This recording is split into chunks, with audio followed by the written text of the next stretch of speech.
ह्या व्हिडिओमध्ये आपण जावा डेव्हलपमेंट किटचा सेटअप हा कसा इन्स्टॉल करायचा आणि जावा डेव्हलपमेंट किट ही आपल्या सिस्टीममध्ये कशी इन्स्टॉल करायची ते पाहणार आहोत.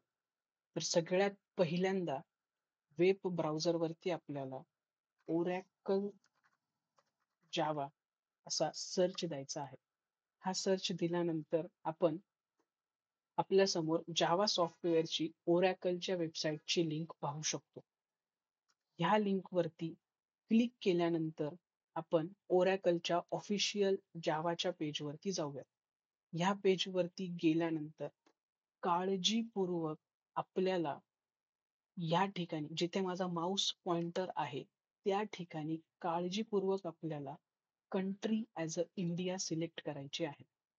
Country as a India select केल्यानंतर आपल्याला डाउनलोड या जावा या बटनावरती क्लिक करायचे आहे. डाउनलोड या जावा या बटनावरती क्लिक केल्यानंतर काळजीपूर्वक आपल्याला JDK24 जावा डेव्हलपमेंट किट 24 ह्या टॅब वरती क्लिक करायचे आहे. ह्या टॅब वरती क्लिक केल्यानंतर पुन्हा एकदा खाली आपण पडताळणी करून बघू शकतो की आपण जावा SE डेव्हलपमेंट किट 24.0.2 ही डाउनलोड करत आहोत. आता मी विंडोज ऑपरेटिंग सिस्टीम वरती असल्यामुळे मी विंडोज या टॅब वरती क्लिक करून X64 इन्स्टॉलर जावा डेव्हलपमेंट किटचा X64 इन्स्टॉलर हा डाउनलोड करणार आहे. तो डाउनलोड करण्यासाठी ह्याच्या समोर X64 इन्स्टॉलर च्या समोर असलेल्या लिंक वरती क्लिक केल्यानंतर X64 इन्स्टॉलरचा सेटअप हा आपल्या सिस्टीम मध्ये डाउनलोड व्हायला चालू होईल.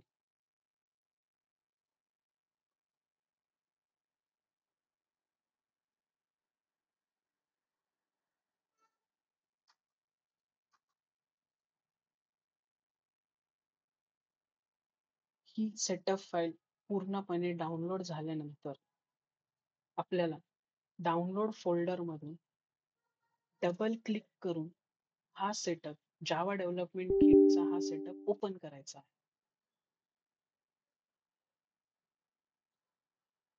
हा सेटअप ओपन केल्यानंतर आपल्या समोर जावा डेव्हलपमेंट किट 24.0.2 सेटअप ची विंडो आपल्या समोर येईल. नेक्स्ट वरती क्लिक केल्यानंतर आपल्याला विचारण्यात येईल की जावा डेव्हलपमेंट किट 24.0.2 ही आपल्याला कोणत्या फोल्डर मध्ये इन्स्टॉल करायची आहे. तर डिफॉल्ट पाथ हा आपल्याला आधीच डिफॉल्ट पाथ जो आहे तो हा सी ड्राईव्ह मध्ये प्रोग्राम फाइल्स मध्ये जावा या फोल्डर मध्ये JDK या फोल्डर मध्ये ज्या काही फाइल्स आहेत त्या इन्स्टॉल होणार आहेत. तर मी पुन्हा एकदा सांगतो, डिफॉल्ट पाथ हा आपल्याला आधीच दिलेला आहे. तो म्हणजे सी ड्राईव्ह मध्ये प्रोग्राम फाइल्स मध्ये जावा या फोल्डर्स मध्ये JDK या फोल्डर्स मध्ये ह्या सर्व फाइल्स इन्स्टॉल होणार आहेत. जर समजा एखाद्याला ह्या डिफॉल्ट पाथ वरती जर फाइल्स इन्स्टॉल करायच्या नसतील तर तो चेंज याच्यावरती क्लिक करून पाहिजे त्या ड्राईव्ह मध्ये आणि त्याला पाहिजे त्या फोल्डर्स मध्ये या फाईल इन्स्टॉल करू शकतो. सध्या तरी मी डिफॉल्ट पाथ वरच सर्व फाइल्स ह्या इन्स्टॉल करणार आहे.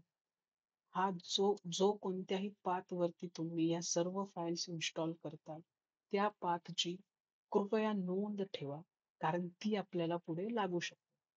मी पुन्हा एकदा सांगतो, ज्या पाथ वरती आपण जावा डेव्हलपमेंट किटच्या फाइल्स इन्स्टॉल करणार आहोत त्या पाथची नोंद ठेवा, ती कदाचित आपल्याला पुढे लागू शकते.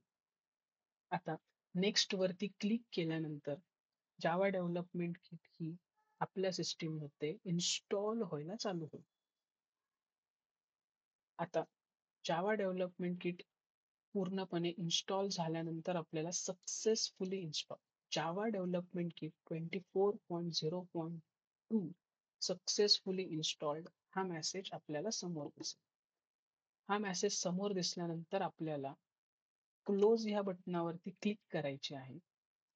आणि क्लोज ह्या बटनावरती क्लिक केल्यानंतर आपल्याला कमांड प्रॉम्प्ट हा रन ॲज ॲडमिनिस्ट्रेटर करून ओपन करायचा आहे. रन ॲज ॲडमिनिस्ट्रेटर करून ओपन केल्यानंतर आपल्याला कमांड प्रॉम्प्ट वरती जावा डॅश डॅश व्हर्जन ही कमांड लिहायची आहे आणि लिहिल्यानंतर एंटर दाबायचा आहे. एंटर केल्यानंतर जर आपल्याला जावा व्हर्जन 24.0.2 त्याच्यानंतर जावा एसी रनटाइम एन्व्हायरमेंट आणि Java HotSpot 64 bit server virtual machine ह्या 3 लाईन जर आपल्याला कमांड प्रॉम्प्ट वरती दिसत असतील तर याचा अर्थ जावा ही सक्सेसफुली आपल्या सिस्टीम मध्ये इन्स्टॉल झालेली आहे. मी पुन्हा एकदा सांगतो, जर जावा डॅश डॅश व्हर्जन ही कमांड दिल्यानंतर जर ह्या 3 लाईन जावा व्हर्जन, जावा एसी रनटाइम एन्व्हायरमेंट आणि Java hotspot server virtual machine ह्या 3 फाईल जर आपल्याला कमांड प्रॉम्प्ट वरती दिसत असतील तर जावा ही आपल्या सिस्टीम मध्ये सक्सेसफुली इन्स्टॉल झालेली आहे. ज्यांना ज्यांना ह्या 3 लाईन्स दिसत आहेत त्यांच्या सिस्टीम मध्ये जावा ही सक्सेसफुली इन्स्टॉल झालेली आहेत, ते हा व्हिडिओ इथेच थांबवू शकतात. त्यांना पुढच्या स्टेप्स करायची कोणतीही गरज नाही. मी पुन्हा एकदा सांगतो, ज्यांना ह्या 3 लाईन्स दिसत आहेत त्याने लोक हा व्हिडिओ इथेच थांबवू शकतात. त्यांना पुढच्या स्टेप्स करायची कोणतीही गरज नाही.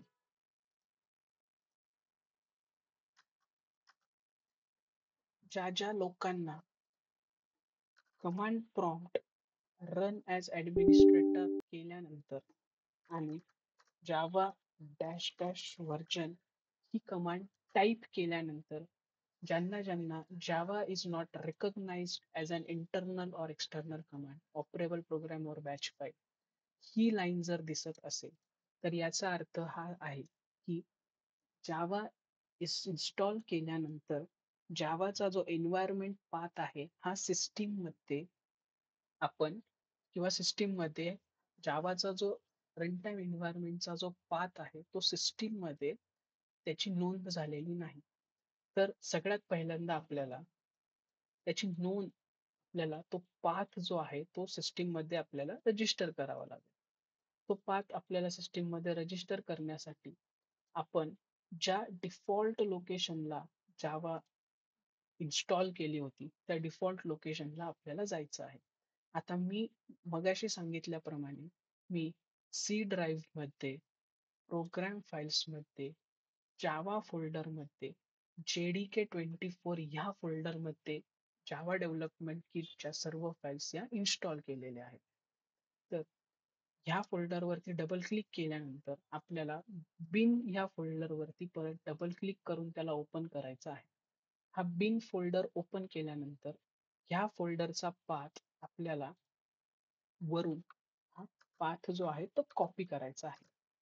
हा पाथ कॉपी केल्यानंतर सर्च मध्ये आपल्याला एडिट एन्व्हायरमेंट व्हेरिएबल्स टाईप करायचं आहे. टाईप केल्यानंतर आपल्या समोर edit the system environment variables वरती क्लिक केल्यानंतर सिस्टीम प्रॉपर्टीज नावाची एक विंडो ओपन होईल. ही विंडो ओपन झाल्यानंतर आपल्याला खाली एन्व्हायरमेंट व्हेरिएबल्स वरती क्लिक करायचं आहे. एन्व्हायरमेंट व्हेरिएबल्स वरती क्लिक केल्यानंतर आता काळजीपूर्वक आपल्याला सिस्टीम व्हेरिएबल जिथं माझा माउस पॉइंटर आहे त्या सिस्टीम व्हेरिएबल्सच्या खाली दिलेल्या जागेमध्ये आपल्याला पाथ वरती क्लिक करायचे आहे. काळजीपूर्वक पाथ वरती क्लिक करून त्याला सिलेक्ट करा आणि सिलेक्ट केल्यानंतर आपल्याला एडिट वरती क्लिक करायचे आहे. एडिट वरती क्लिक केल्यानंतर ह्या कोणत्याही फाईलला हात न लावता आपल्याला न्यू वरती क्लिक करायचे आहे. न्यू वरती क्लिक केल्यानंतर हा जो एन्व्हायरमेंट पाथ आपण मगाशी कॉपी केला होता तो या ठिकाणी आपल्याला पेस्ट करायचा आहे. पेस्ट केल्यानंतर आपल्याला ओके परत एकदा ओके म्हणायचं आहे आणि त्याच्यानंतर आपल्याला पुन्हा एकदा नव्याने कमांड प्रॉम्प्ट हा रन ॲज ॲडमिनिस्ट्रेटर करून ओपन करायचा आहे आणि Java dash dash version click केलं, कमांड दिल्यानंतर ह्या 3 फाइल्स ह्या 3 लाईन्स आपल्याला इथे दिसतील.